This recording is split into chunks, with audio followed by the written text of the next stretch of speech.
அஸ்ஸலாமு அலைக்கும் and hello everyone. So இந்த வீடியோவை நான் இந்த கார்டன் ஸ்பேஸில் அழகோடைய ஆரம்பிக்கிறேன். நிறைய இந்த க்ரீன்ஸ் எல்லாம் வந்துருச்சு. லாஸ்ட்டாக போட்டிருந்த வீடியோ இந்த மாமியம்மார் செய்யக்கூடிய அநியாயம் மருமகள்மாருக்குன்னு போட்ட உடனே நிறைய பேர் ஆசையாக பார்த்துருந்தீங்க. என்னென்னா, ஐயோ எனக்கு பேச இல்லாத விஷயங்கள் எல்லாம் யாரோ ஒருத்தர் பேசுகிறாங்களேன்ற சந்தோஷத்தில் பார்த்த மாதிரி தான் எனக்கு இருந்துச்சு. ஓகே, பட் மருமகள்மார் மட்டும் எல்லாருமே நல்லமான்னு கேட்டால் உண்மையாகவே இல்லை. ஒத்துக்கொண்டு தான் ஆக வேணும். இந்த வீடியோ அந்த அளவுக்கு போகாதுன்னு நினைக்கிறேன். நான் ஆரம்பத்திலேயே கெஸ் பண்ணிட்டேன். பிகாஸ் வலிக்கக்கூடிய இடங்களில் அதை நாங்கள் பார்க்க மாட்டோம். நாங்கள் இதை தவறு செய்கிறோம்னு நினச்சிட்டோன்னு சொன்னால் அதை பார்க்கவே மாட்டோம். பொதுவாகவே மாமிமாருக்கு எப்படின்னு சொன்னால், மருமகன் சொல்லக்கூடிய ஆள் மகனை விட ஒரு படி மேலே. அதே மாதிரி மருமகள்மார் எப்படியுமே மகளுக்கு ஈக்குவலான இடத்துக்கு வரவும் மேலாம், மகளுக்கு கிட்ட கூட நெருங்கலாம். சேம் திங் மருமகள்மார் எப்படின்னு சொன்னால், உம்மான்னு சொன்னால் இந்த உலகத்திலே வசதி அவங்க தான், சரி அது உண்மையும் தான். ஆனால் மாமின்னு சொல்லக்கிட்ட உம்மாக்கு கிட்ட நெருங்கி கூட வரையலாம். மாமி ஒரு வெங்காயம் வெட்டி தர சொன்னால் அது நரக வாழ்க்கை மாதிரி இருக்கும். பாருங்க, எங்களோட மாமி எனக்கு வெங்காயம் வெட்டி தர சொல்லிட்டாங்கன்ட்டு. கல்யாணம் பேசி முடித்த உடனே எப்படி தெரியுமா இருக்கும் லைஃப். என்னையே நீங்கள் எடுத்துருங்க, எப்படி சரி நிக்காக முடிச்சிட வேணும், கல்யாணத்தை முடிச்சிடணும், நான் எங்கள் வீட்டில் இருக்க மாட்டேன், உங்கள் வீட்டுக்கு தான் வரப்போகிறேன், எங்கள் வீட்டுக்கு திரும்பி கூட வர மாட்டேன். இந்த மாதிரி பேசக்கூடிய மருமகள்கள் தான் நிறைய பேர். எப்படின்னா, திருமணம் முடித்து ஒரு 2-3 மாதம் கழிஞ்சிட்டாலே போதும், உம்மா தொட்டது பிடிச்சது எல்லாமே பிரச்சனை ஆயிரும், திரும்ப அங்கே இருக்கவே எல்லாம் வீட்டுக்கு தான் போக போகிறேன், இப்படி கம்ப்ளைண்ட்லேயே தான் வாழ்க்கை ஆரம்பிப்போம். பொதுவாக யோசிச்சு பார்த்தா எங்களோட உம்மாக்கும் மாமிக்கும் வயசு ஒரே மாதிரி தான் இருக்கும். கிட்டத்தட்ட மோரோலெஸ் ஒரு 10 வருஷம் வித்தியாசம் இருக்கேலும், அதை தவிர பெரிய வித்தியாசம் எல்லாம் இருக்காது. ஸோ இப்போ நீங்கள் செய்யக்கூடிய நிறைய விஷயங்கள் இருக்கும் இல்லையா, மாமிகிட்ட வேலை வாங்குறது, இல்லை மாமியை பற்றி ஒரே இதாக பேசிகிட்டே இருக்கிறது. இந்த விஷயத்த உங்களோட உம்மாக்கு உங்களோட நானாடையோ தம்பிடையோ ஒய்ஃப் செஞ்சால் நீங்கள் விரும்புவீங்களா? விரும்ப மாட்டீங்க. ஆனால் இதே விஷயத்த நீங்கள் செய்யக்கிட்ட அது உங்களுக்கு எந்த விதமான குற்ற உணர்ச்சியுமே கொடுக்குதில்ல. சில மருமகளுக்கு எப்படின்னு சொன்னால், கல்யாணம் முடிச்சதுக்கு பிறகு மகன் மட்டும் வேணும், ஆனால் மாமியும் மாமாவும் சரிப்பட்டே வரமாட்டாங்க. ஸோ அவங்க ஈக்கிற இடத்துக்கு போயிட்டு நிற்கலாம், மிஞ்சினா ஒரு 2 நாள் தான் நிற்கலும், உம்மோட வீட்டுக்கே தான் டக்குன்னு ஓடி போக வேணும். அதில் வேறு உம்மோட வீட்டில் மாப்பிள்ளையும் கூட்டிகிட்டு போயிட்டு அப்படியே அவங்களோட சேர்ந்து தான் இருப்பாங்க. அந்த உம்மா வாப்பா எப்படி தெரியுமா, கெஞ்சனும் மகனுக்கிட்ட, மகன் கொஞ்சம் வந்துட்டு போகிறீங்களா வாப்பா. ஸோ ஒரு வாப்பா மகனுக்கிட்ட, இந்த வாப்பா நீங்கள் வந்துட்டு போகிறீங்களான்னு கேட்குற அளவுக்கு அவங்களோட தரத்தை நீங்கள் தான் இறக்கி வைக்கிறீங்க.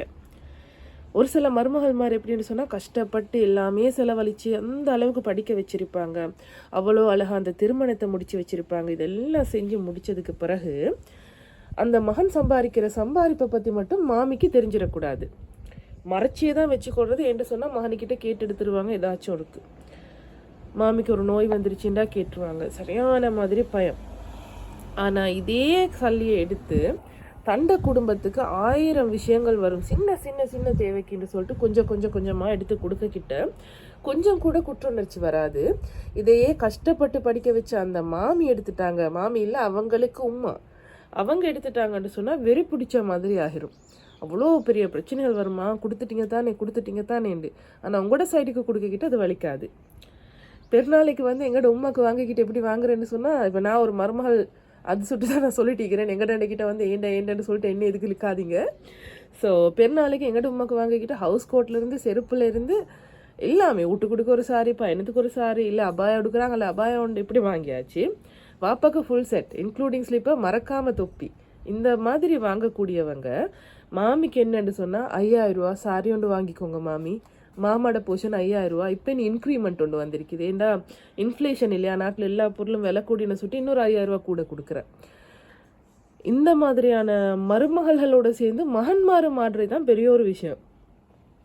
இது மனசாட்சியை தொட்டு யோசிக்க வேண்டிய ஒரு விஷயம். அப்படியே நான் செய்கிறது சரியா, ஒளிச்சு நகை சேர்ப்பாங்க. பக்கத்து வீட்லலாம் சொல்லி வச்சிடுறதுங்கிற மாமிக்கு மட்டும் தெரிஞ்சிடாமல் பக்கத்து வீட்டில் போயிட்டு காட்டுறேன். சில இடங்களில் உண்மை தான், சில மாமிமாருக்கு அது பிடிக்காது, அதெல்லாம் நடக்கிறது இருக்குது. ஆனால் இது மறைக்க இன்னமுமே பிரச்சனைகள் தான் வரும். நான் ஏதாவது வாங்கினோடனே மறைச்சி வைக்கிறது, மாமிட்ட மட்டும் காட்டிட மாட்டேன்ட்டு. ஸோ இப்படி செய்யக்கிட்ட இது இன்னமுமே பிரச்சனையில தான் போயிட்டு முடிய போகுது. ஹஸ்பண்ட் இல்லாத இடத்துல இது முனாஃபிக் தனத்தில் உச்ச கட்டம். ஏன்னா நிறைய பேர் நானும் பார்த்துருக்கிறேன், எனக்கு மெசேஜஸ் வரக்கிட்டலாம் இந்த மாதிரிலாம் இப்போ மெசேஜஸ் நிறைய வருது. ஹஸ்பண்டை முன்னுக்கு எப்படி பேசுகிறேன்னு சொன்னால் தங்கம், பின்னுக்கால் எப்படின்னு சொன்னால் அது இது ஆடு மாடை பேசுகிற மாதிரி தான் பேசுகிறது. அது கேட்கும், அது வந்துடும், அதுக்கு சொல்லிடக்கூடாது, இந்த மாதிரி கேவலமான வார்த்தைகளை சொல்லி பேசுறது. ஸோ இது முனாஃபிக் தானே, முன்னுக்கொண்டு பின்னுக்கொண்டு மாதிரி. இது கூட பரவாயில்ல, இந்த மார்க்கம் தெரிஞ்சவங்க படித்தவங்க இப்படியான ஆக்கள் எல்லாம் பொண்டாட்டி சொல்லிட்டான்னு சொல்கிறதுக்காக வேண்டி உமாவோட பேசுகிறதே இல்லை. மாதக்கணக்கு வருஷக்கணக்கு பேசுகிறல்ல. தெளிவாக இருந்து கொள்ளுங்க. உங்களோட ஒய்ஃபுக்கு உங்களோட உமா வாப்பா அநியாயமே செஞ்சாலுமே நீங்கள் உங்களோட கடமையிலேருந்து தவற இயலாது. உங்களுக்குன்னு சொல்கிற கடமை அது. நீங்கள் அதிலேருந்து வெளியே வரையலாம். நீங்கள் தான் உங்களோட ஒய்ஃபுக்கு விளங்கப்படுத்தி சொல்லணும், அது ஏண்ட உமா வாப்பா நீ சொன்னேன்னு சொல்லிட்டு எனக்கு பேசாமல் இருக்கேலா, இதை சொல்ல தெரிய வேணும். சொல்ல தெரியலன்னு சொன்னால் நீங்கள் நீ அவங்களோட கண்ட்ரோலுக்கு கீழே தான் காலம் முழுக்க இருக்க வேண்டியதாக இருக்கும். இன்னும் கேவலமாக ஒரு சிலர் இருக்கிற என்னென்னு சொன்னால் ஒத்து கேட்குறது. சாரி, உம்மாவுட்டுக்கு விசிட்டர் மாதிரி தான் அவர் வந்துட்டு போவார். சரி, அப்பப்போ வருவார், கொஞ்சம் அந்த டின்னருக்கு லஞ்சுக்குன்னு சொல்லிட்டு போகிறது முடிஞ்சிருச்சு. அந்த உம்மாவுட்டில் தங்கி உம்மாவோட புள்ளன்னு சொல்லியிருந்த காலம் என்றைக்கு கல்யாணம் முடித்தாரோ அண்டையோட முடிஞ்சிருச்சு. என்றைக்கு மனைவிட கையில் இந்த காசிட கண்ட்ரோல் போச்சோ அண்டையோட உமா அப்பாவோட இருக்கிற இந்த ரிலேஷன்ஷிப் டிஸ்டன்ஸ் ரிலேஷன்ஷிப்பாக மாறிடுச்சு. மாமி வீட்டில் தான் போயிட்டு நிற்பாங்க. அந்த உமா அப்பா வீட்டுக்கு போகிறது சரியான மாதிரி ரேயா. அந்த எப்போ போயிட்டு வந்தேன்னு கேட்டால் யோசித்து சொல்லக்கூடிய அளவுக்கு மாறிடுச்சு காலம். அதில் இன்னொன்று என்னென்னு சொன்னால், வாகனம் வாங்க போனோன்னா சின்னதாக தான் வாங்கினேன், கம்பேக்ட். நாங்கள் 2 பேரும் எங்கள்கிட்ட பிள்ளைகள் 2 பேரும் சேர்ந்து போகிற அளவுக்கு இருந்துச்சுன்னா போகிறோம். வேறு யார் இருக்கிற எங்களுக்கு? பெருசாக வாங்கிட்டேன்னா மாமி மாமா சேர்ந்து வந்துடுவாங்க, இல்லை இந்த சகோதரங்களை கூட்டிகிட்டு போக வாகிரும் அவங்கட. ஸோ இதெல்லாம் யோசிக்கிறது. இல்லாட்டி வெளிநாட்டில் இருக்கிறான்னு சொன்னால் அந்த மாமி வாங்கி கேட்டுருவோம், தங்கச்சிக்கு என்னமாச்சு சாமான் வாங்கி கேட்டுருவாங்க. ஸோ கோல் ஆன்சர் பண்ணுறது இல்லை. அவ்வளோ கேவலமான அளவுக்கு மாறிட்டு வருது இந்த ஜெனரேஷன். இன்னும் ஒரு சிலர் இருப்பாங்க எப்படின்னு சொன்னால், அந்த வாகனங்கள் எல்லாம் கொடுக்குறதே இல்லை. அம்மா அப்பாவுக்கு பாவிக்கிறது கொஞ்சம் கூட கொடுக்க மாட்டாங்க, தான் மட்டும்தான் பாவிக்கிறது. அது என்ன மாதிரியான மனநிலைன்னு தெரியாது. சரி, ஒய்ஃப் தான் அப்படின்னு சொன்னால் உங்களுடைய பெற்று வளர்த்து ஆளாக்கி இவ்வளோ ஒரு இடத்துக்கு கொண்டு போன உமா அப்பாவுக்கு நீங்கள் இது செய்கிறது எவ்வளோ பெரிய அநியாயம். கொஞ்சமாக சொத்து எழுதி கேட்குறது, இதெல்லாம் இப்போ எப்படி வந்துருச்சுன்னு சொன்னால் ட்ரெண்டிங். சின்ன சின்ன சின்ன விஷயங்கள்லாம் ஆரம்பித்து கடைசிக்கு போயிட்டு முடிகிறது அதில் தான். எவ்வளோ இருக்குதோ அது எல்லாத்தையும் எழுதி எழுதி எழுதி எடுத்தாச்சு. இப்போ அடுத்த ஸ்டெப்புன்னு சொன்னால் ஒன்று தான் இருக்குது. இந்த ஸ்ரீலங்காவில் முதியோர் இல்லங்கள் கொஞ்சம் குறைவாகிக்குது, அதையும் திறந்து விட்டுருவாங்க. ஏழுன்னு சொன்னால் வீட்டுக்குள்ளே இருக்கிட்ட உடுப்பு கழுவு எடுத்துட்டேன்னு சொன்னால் மாமன் உடுப்பு மாமியோட உடுப்பு கண்ணுக்கே தெரியாது. அவங்களோட உடுப்பும் அவங்களோட ஹஸ்பண்ட் உடுப்பு, யார்டா ஹஸ்பண்ட் உடுப்பு, அதை மட்டும்தான் கழுவி வைப்பாங்க. இதே வீட்டில் இருக்கிட்ட அவங்களோட உமாக்கு சுகம் இல்லை, இல்லை வாப்பாக்கு சுகம் இல்லைன்னா அதெல்லாம் இழுத்து போட்டு செய்ய தெரியும். மாமி மாமாண்டு வரைக்கும் அது கொஞ்சம் கஷ்டம்தான். அவங்களால இன்றைக்கு சம்பாதிப்பு இல்லை, என்ன மாமா வேலைக்கு போகலை, இந்த மாதிரியான ஒரு நிலைமை இவங்களுக்கு விளங்க ஆரம்பிக்கிறதோ அந்த டைமுக்கு ஹிண்ட் அடிக்க ஆரம்பிக்கிறது. ஹிண்ட் அடிக்கண்டா எப்படி, செலவுகளை பற்றி, அவங்களோட மருந்துக்கு போகிற செலவாக இருக்கட்டும், சாப்பாட்டு செலவு, இதெல்லாம் கேவலமாக ஹிண்ட் அடிக்கிறது. இல்லை யாருக்கிட்டையாவது சொல்ல வைக்கிறது. அப்போ அவங்க அந்த கடைசி காலத்தில் நிம்மதியே இல்லாமல் என் பிள்ளைகிட்ட தானே நான் வாங்கி திங்கிறேன், இந்த மாதிரியான ஒரு உணர்வை மருமகள்மார் நிறைய பேர் வேணும்னு சொல்லிட்டு வாயால் சொல்லக்கூடியவங்க இருக்கிறாங்க. ஹாஸ்பிட்டலில் போயிட்டு நிப்பாட்டினா சில மாமி மாமா தனியாக அவங்களோட ட்ரீட்மெண்ட்டை பார்த்துக்கொண்டு தனியாக வீட்டுக்கு வர நிலைமை இருக்கும். இவ்வளோக்கு மருமகள் எல்லாம் வீட்டில் தான் இருப்பாங்க, பார்க்க போக மாட்டாங்க. வசதியாகவும் இருப்பாங்க. ஆட்டோக்கு போனால் செலவு கூட, பஸ்ஸில் போகிறேன்னு சொன்னால் கஷ்டம். காரணம் இதை விட கேவலமாய்க்குது என்னன்னா, சில மருமகள்மார் மாமிமாருக்கு அடிக்கிற வீடியோஸ் கூட வருது, அடித்து போடக்கூடிய வீடியோஸ் கூட வருது.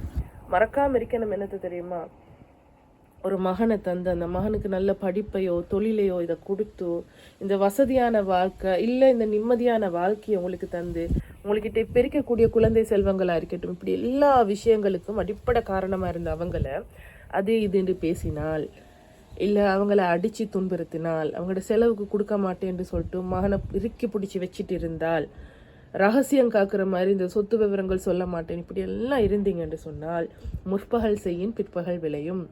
இது எல்லாத்துக்குமே ஒரு டைம் வரும். அந்த டைமுக்கு நீங்கள் வருத்தப்படுவீங்க, நான் இதை செஞ்சிருக்க கூடாதோண்டு.